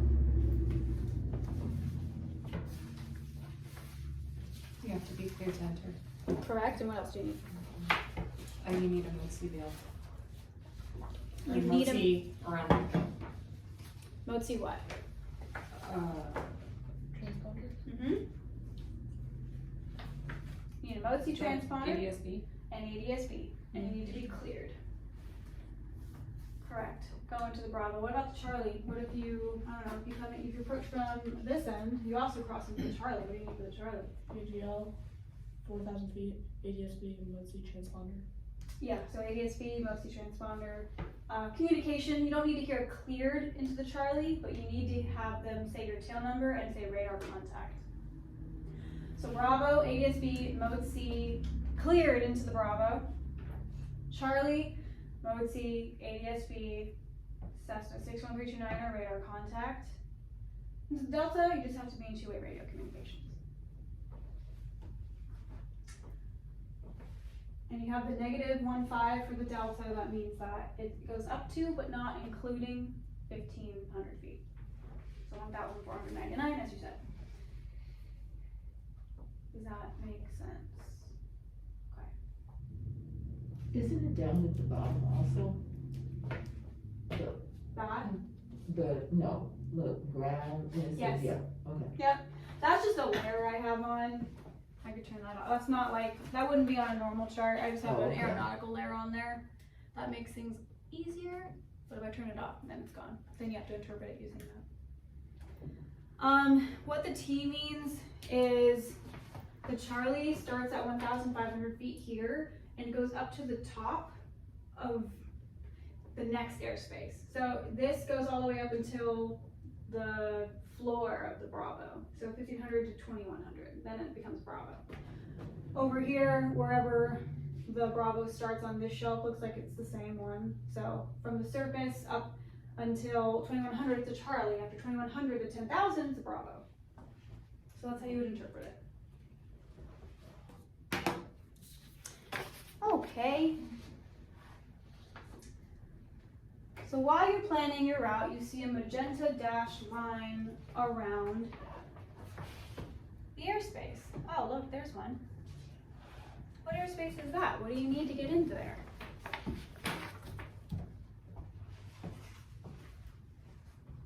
Dashed magenta line.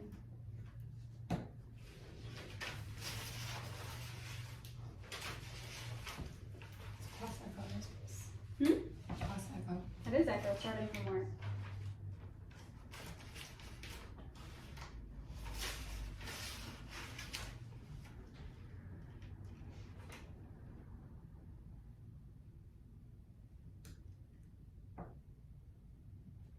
So if you have ForeFlight, this would be in the VFR chart legend document.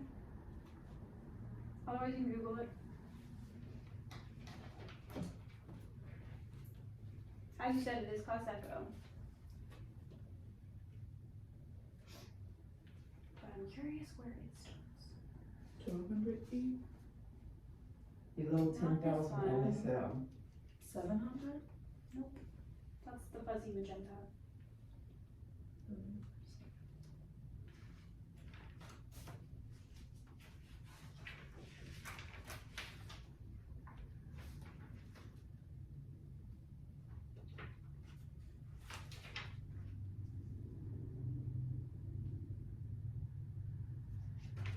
Okay, can we repeat it again, please? Yeah, what's the dash magenta line mean? What airspace is that? We've already saw, which is Class Echo, but I wanna know, where does the Class Echo start?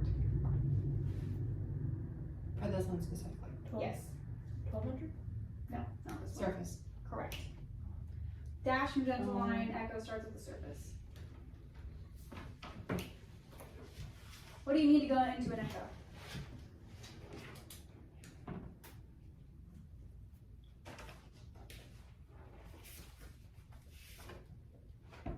Nothing specifically. Yeah, Correct. other than, yeah. Yeah, it's a true question. You don't need anything. I mean, an airplane. An airplane! That is true. That would help. According to the book, you must comply with the traffic patterns in part 93.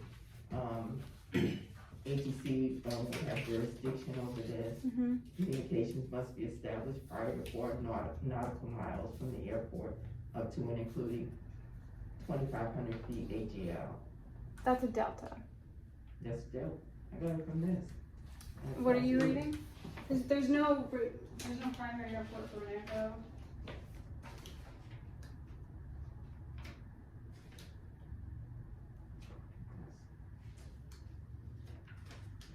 I'm up in being wrong though. Maybe it's because it's from the surface, maybe it has a different regulation.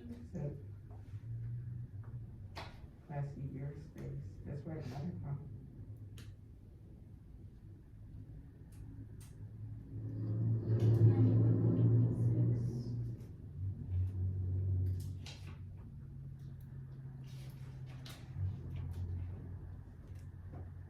That's G.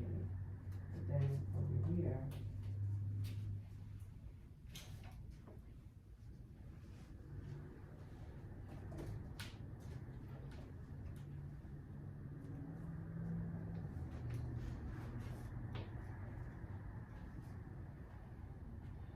So I think that's insinuating if there's. Yeah, I guess that could be insinuating if in a very, very, very, very rare occasion there could be an Echo with a tower. So then yes, you need to contact the tower. So I think that's what that's insinuating. It's like if there so happens to be a situation where you're at a towered airport in an Echo airspace, yes, establish communication with them. But talking about this one specifically, you don't need anything until you get to the Delta, which is pretty much like right after it. So And that would be like if McClellan during their 10-year tower was up. yeah, that's where it gets like tricky because it's like it's a controlled airport, but not a tower controlled airspace. But yes, you still have to contact the tower before you enter or before you land. But for this one, you don't need anything specific until you get to the Bravo, the Charlie, the Delta. But no, that's a good point. Sometimes Echoes can be towered. Rarely, or if there's a temporary tower, Echo could have, McClellan could have it. You have to establish communication, which a lot of the time, when they first put the tower in, there's definitely people that break that rule because they're like complacent. They go into McClellan all the time, it's never towered, so they just like start kind of doing whatever they want, and the tower's like, yeah, hi!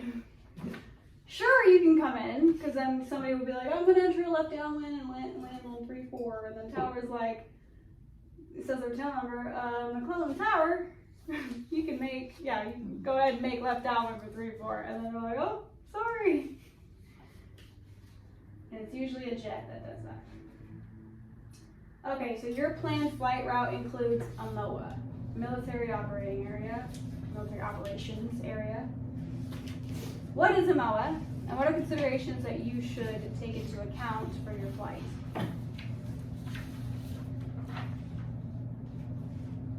Exercise extreme caution. Because what could be happening in a MOA? Military. Tactical moves. Yeah, military activities that contain hazards.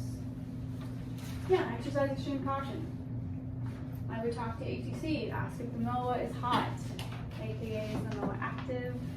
If it's not, you're probably fine. If it is, they'll actually probably vector you around it. Can you fly into a MOA? Yes.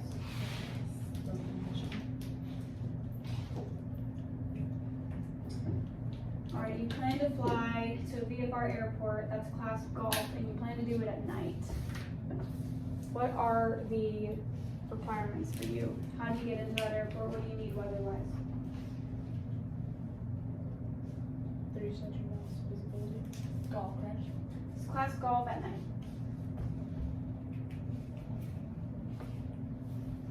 Are we talking about weather, or are we talking about like this?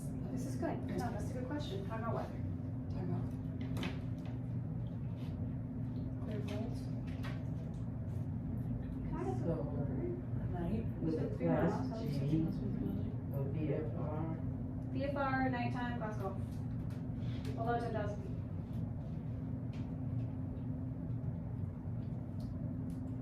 we have to, 1,000-foot ceiling and 2-mile visibility. says here, flight visibility 3 statute miles, which you already said it was.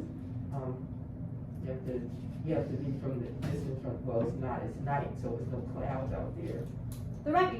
Okay, What's so the you need cloud variance? 500 feet below, Mm-hmm. or 1,000 feet below, or 2,000 feet horizontal. Oh, 1,000 feet above, or 2,000 feet horizontal. Correctly. Correct. What are you referring to? I am referring to what the book. Yeah, like what regulation? Oh, it is, it's actually. Or are you in the section aim? 91-155. Yeah. 9155. Yeah. That's all that information. B. Perfect.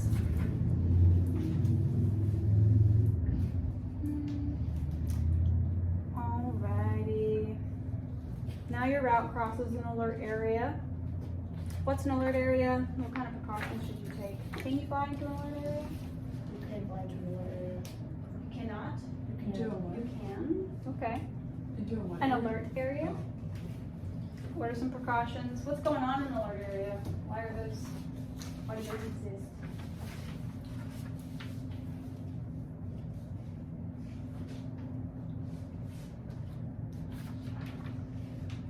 so alert areas are where they may contain a high volume of pilot training or unusual type of aerial activities. Mm-hmm. Yep.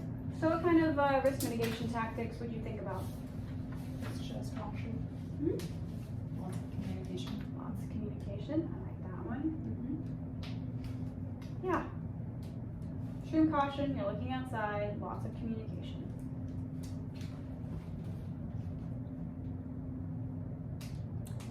Are you guys familiar with TFRs? You know what TFR stands for? Temporary flight restriction. What's one that's nearby? The wildlife preserve is the first one that I think of. Okay. I don't know what that one is specifically, so think of another one. Would be Travis, your first base? Depends. There might be one sometimes over there. Let's look.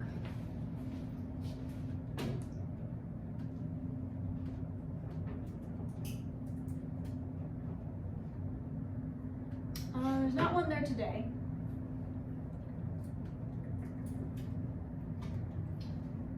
Let's see. There's usually some in the Bay Area. What are some reasons the TFR would pop up? If there was like an air show, maybe? Yeah, air show. Or if the president was coming in or something? Yep, that's called a VIP TFR, so president. Here's one. Why do you think there's a TFR over here? Stadium. Like, game. That was an sports game. Here's a sports game. Yep, this looks like I'm not stadium, Oakland Stadium. So we click on it. It'll tell us. So yeah, Ring Central Coliseum TFR, Astros and Athletics.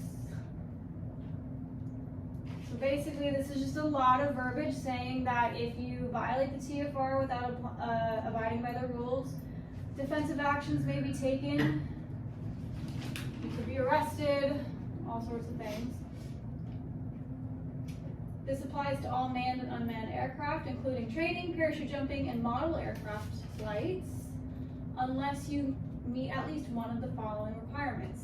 A, the aircraft operation has been authorized by ATC for operational or safety purposes, including authorization of flights specifically arriving at or departing from an airport designated by ATC using standard ATC procedures and routes. Or B, the aircraft operation is being conducted for operational, safety, or security purposes, blah, blah, blah, for security, special security instructions supporting a qualifying event, and is authorized by an airspace security waiver approved by the FAA. Aircraft operations enabling broadcast coverage, so you usually have helicopters who are covering the game, or drones.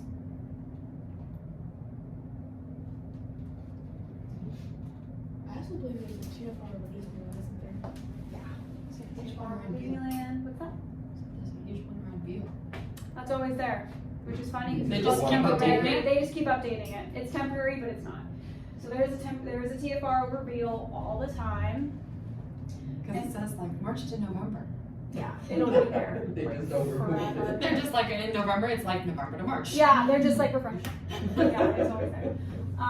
With the Beale TFR specifically, I'll tell you now, to go through it, you just need to be on a flight following, and you need to be talking with ATC, and you have to have a squawk code. So if you do a flight following, usually that means you want ATC to hold your hand because you're going somewhere. You're doing maneuvers. You guys will learn how to do flight followings with your CFI. Wait, so there is a way to fly into it then? Yeah. It just depends on what it is. It depends on the type of TFR. That's why you have to read through here. So to go through here, you need a waiver, and it has to be for safety purposes, which flight training is not one of them. So you probably won't get a waiver approved. Or you need to be broadcasting the game, or it's like a planned, a scheduled departure, arrival. Maybe you're landing at Hayward, but you're a scheduled air carrier, so you're allowed to go in there. Flight training, no. Parachute jumping, hell no. How do you get permission? I mean, do you have to get prior permission, or when you're en route, or what? How would you? Depends on the TFR. So for this one, you need prior permission, you need a waiver. There's a phone number down here that you would call. So the facility, for any questions regarding this NOTAM, are available daily from 0700 to 2300 Eastern Time, and you can call this number. So if you were doing flight planning, this would already be on here, and then you would have to. You have when you did your flight planning, you would Yeah. make sure that you made the call earlier to see if you could or what. I mean, if I you needed mean, if you're just general aviation, they're not gonna let you in. So if you're trying to get into Oakland general aviation, you need to plan it before or after this TFR is active. If you're going to Beale, that's different. You can fly into Beale as long as you're on a flight following with ATC and you have a squawk code. So, because a lot of people, they'll get on flight following. So flight following just means ATC is going to provide you traffic advisories, and they're going to kind of hold your hand as you fly wherever you're flying. And if they give you a squawk code, that means that they now know that you are talking to them. Otherwise, you're squawking 1200, and they know, okay, that's a VFR airplane who's not talking to me. But they'll provide you, hey, they'll say Cessna 61329 squawk 5432. You'll say squawk 5432 329. Now you're talking with them, you're on, you have a code, and you're in contact with them. A lot of people on a flight following, because they did not read what the TFR said, they'll be on a flight following with the code, and then they'll start flying around the TFR, and the ATC's like, hey, where are you going? And they're like, oh, I'm just trying to avoid the TFR. And ATC, same answer every time. If you're talking to me, you can go through the TFR. And they say it like that, because they're annoyed, because you didn't do your research. So if you're on a flight following, when your CFI starts making you do those, and you want to go into the Beale TFR, you don't have to ask. You're already talking, and you already have a squawk code. All you need to wait for, though, is, I always wait for them to say radar contact. That means that they see you now.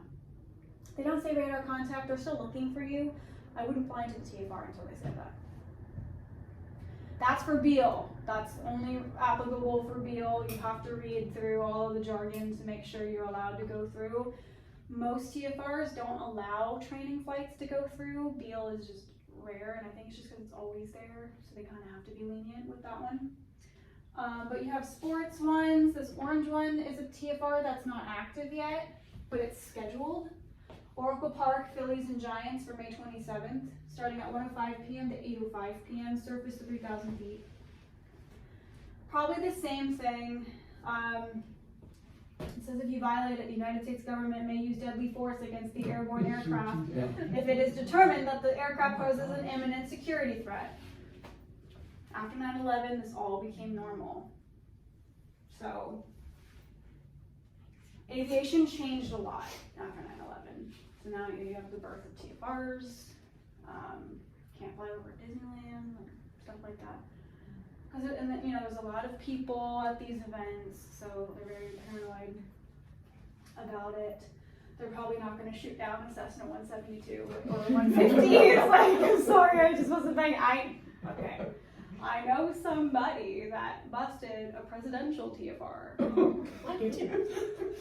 He's alive. He's fine. I won't say the name, but he busted a presidential TFR. And it's just funny because he was tailed by 2 F-35s.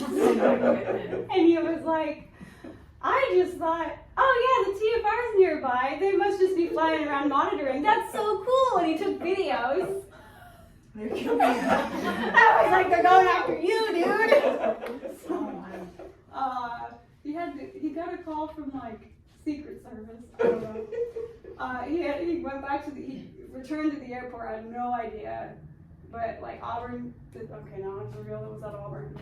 Auburn PD was there waiting because Secret Service contacted. They found the tail number. They got the tail number. Everyone can see your tail number, especially military.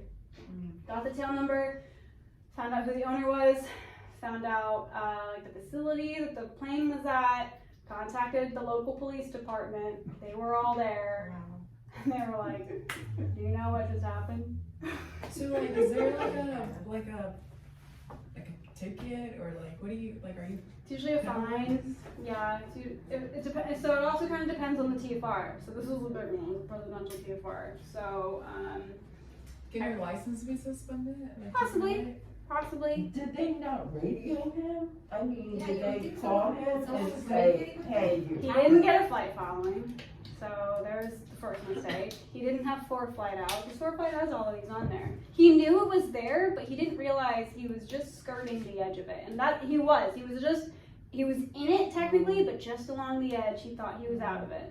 But he didn't look at ForeFlight to verify. He didn't do a flight following to verify. It was just a perfect storm of him not doing what he could have done to prevent that from happening. So it just depends. I think for the presidential TFR thing, and I know he doesn't talk about it much. But I believe there's a fine, and I do believe there's like, I want to say it's like a trial, but you have to like go to court or That's so something. stressful.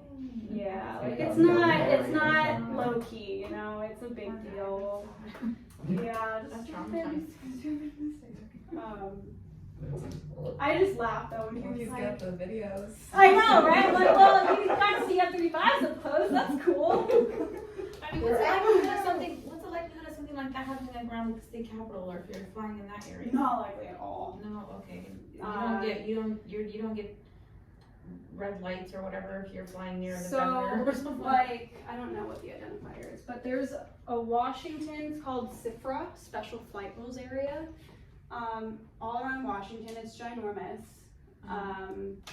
It's very obvious, and there's a whole bunch of ATC facilities around that area that are very vigilant for obvious reasons. It's Washington.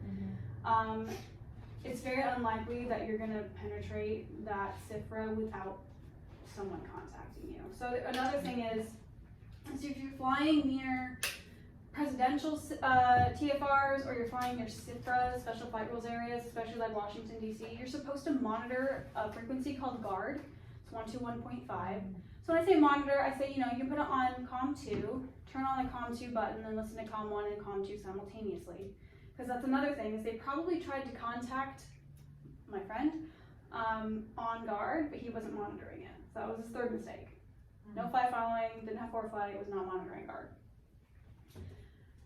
Because they were probably saying, November 123 Alpha Charlie, whatever the tail number is. Say your intentions. Like, do you realize you're in the presidential TFR? Exit immediately. Probably something like that.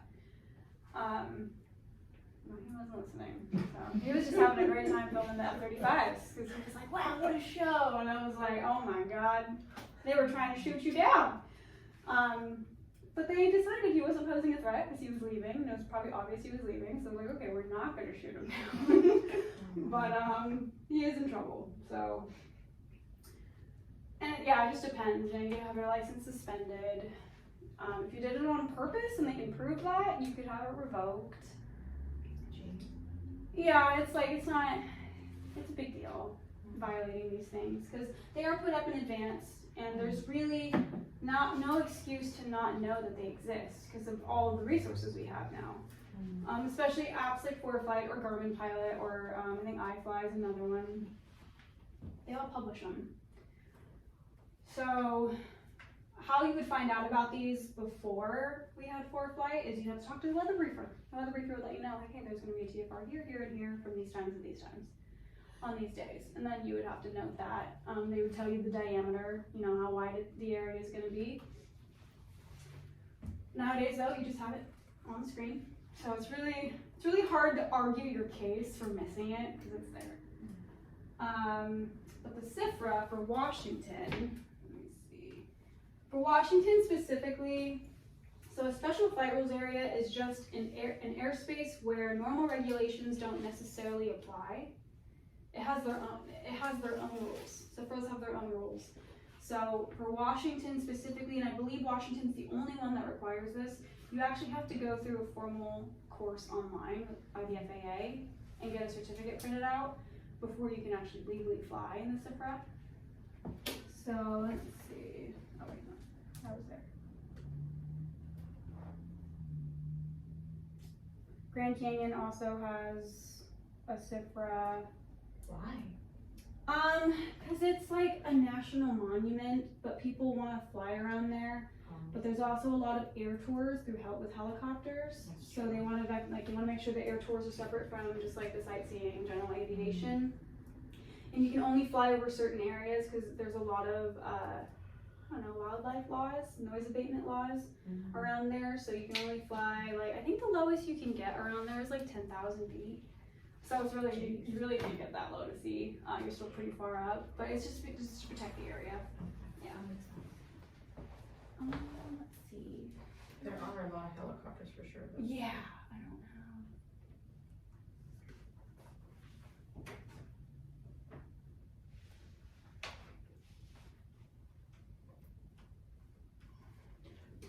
Let's see if this one works. Maybe. So again, you'd have to go through formal online training to even go into this. There's all these very complicated airspaces.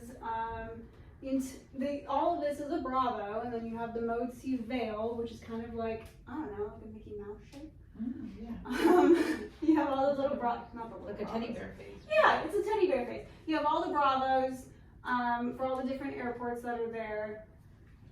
And then you have, I believe with the Washington CIFRA, they're called gates. And you have different places, different gates that you can exit and departure from. And I don't know where they are off the top of my head, but there's very specific places that you can enter and exit. And you can be cleared from this gate to this gate via whatever routing that they're giving you. And the regulations that normally apply like in a normal airspace might not apply here. Like the airspeed regulations I believe here are different. Below 10,000 feet you have a airspeed limitation of 250 knots most of the time. I want to say in the CIFRA you have to be below 180. I don't know for sure, but that's just an example. They changed the regulation, they changed the law for these airspaces, just depending on the complexity, what they're trying to protect, the airports in this area. This is a very specific one because it's Washington. And it's huge. It's not just Washington. It goes like all the way out to the East Coast. It's big. It's not easy to navigate around. Yeah, so these are things that you have to be familiar with if you're gonna go fly over here and go through the training. Grand Canyon, I'll show you another SIFRA.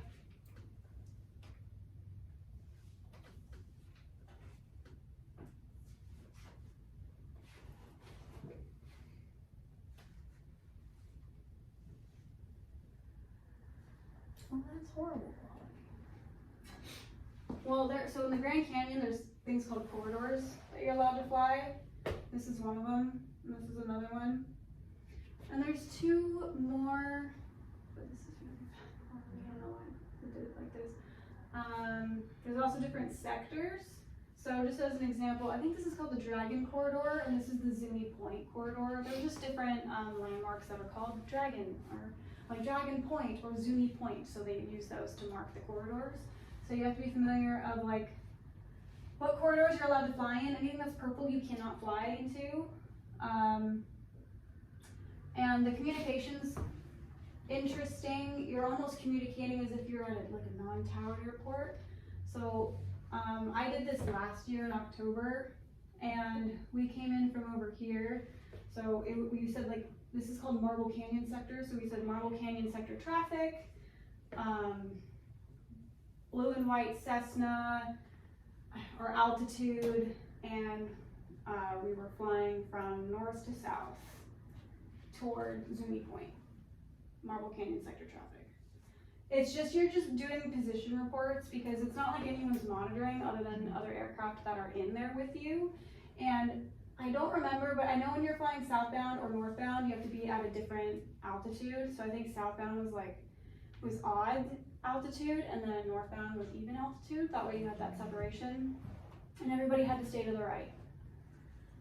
So they have specific rules for the SIFRAs, and you couldn't descend below like, I think it was like 10,500 feet or something.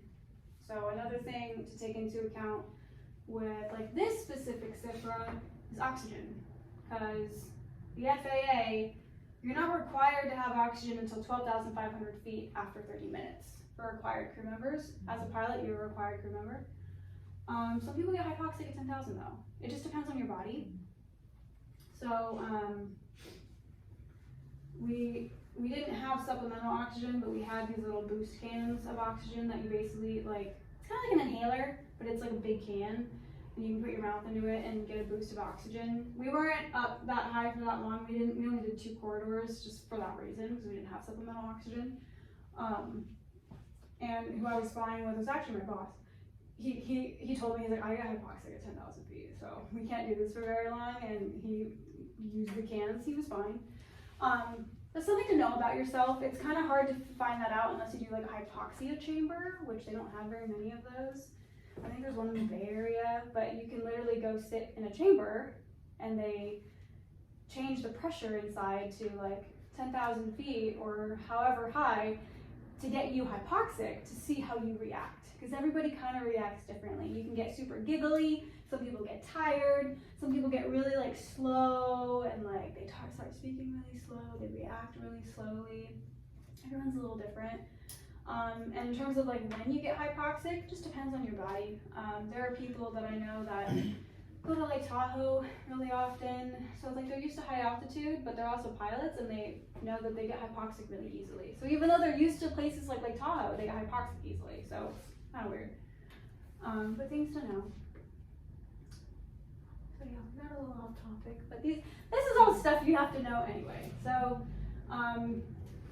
and stuff that you might not really run into your training, but you're probably gonna want to do flights like this. Like, why not? That's why you get your pilot's trip. You have to go do some fun stuff. What's more fun than flying over the Grand Canyon? It's pretty fun. You know, if you're prepared and you're ready to do it, and you probably want to go with someone who's done it before.